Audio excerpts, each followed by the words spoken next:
मुख्यमंत्री एकनाथ शिंदे यांच्या नाशिक दौऱ्यामध्ये महायुतीमधील कोल्ड वॉर उघड झालेला आहे। शिंदेंच्या उपस्थितीमध्ये होणाऱ्या आढावा बैठकीला गिरीश महाजनांना निमंत्रणच नाही। महाजनांना निमंत्रण नसल्यामुळे नाशिकमध्ये राजकीय चर्चांना उधाण आलं। नाशिकमध्ये शिंदेंच्या शिवसेनेकडनं आज शक्तिप्रदर्शन केलं गेलं आहे। शिंदेंच्या शिवसेनेच्या पदाधिकाऱ्यांचा नाशिकच्या पालकमंत्री पदावरती दावा आहे। दादा भुसे यांना पालकमंत्री पद द्यावं यासाठी शिंदेंच्या शिवसेनेचे पदाधिकारी हे सातत्यानं आग्रही पाहायला मिळतात। शिंदेंची शिवसेना आणि भाजपमध्ये नाशिकच्या पालकमंत्री पदावरनं सध्या रस्सीखेच पाहायला मिळते।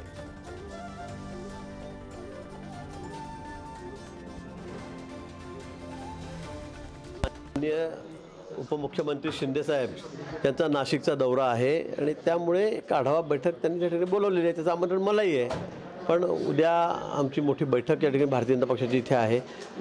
माननीय मुख्यमंत्री महोदय येत आहेत, त्यामुळे मला जाणं शक्य नाही। आणि मला असं वाटतं की परवाही माननीय मुख्यमंत्री महोदयांनी बैठक घेतली, त्या बैठकीला मी नव्हतो। नाशिकच्या संदर्भामध्ये बैठक घेतली त्यासुद्धा मी गेलेलो नव्हतो।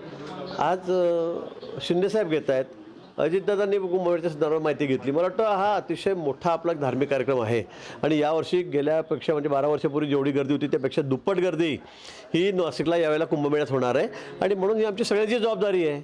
आता शिंदेसाहेब नाशिकला जात आहेत आणि त्यांनी कुंभमेळ्या संदर्भामध्ये जर आढावा बैठक घेतली तर यात गैर काय?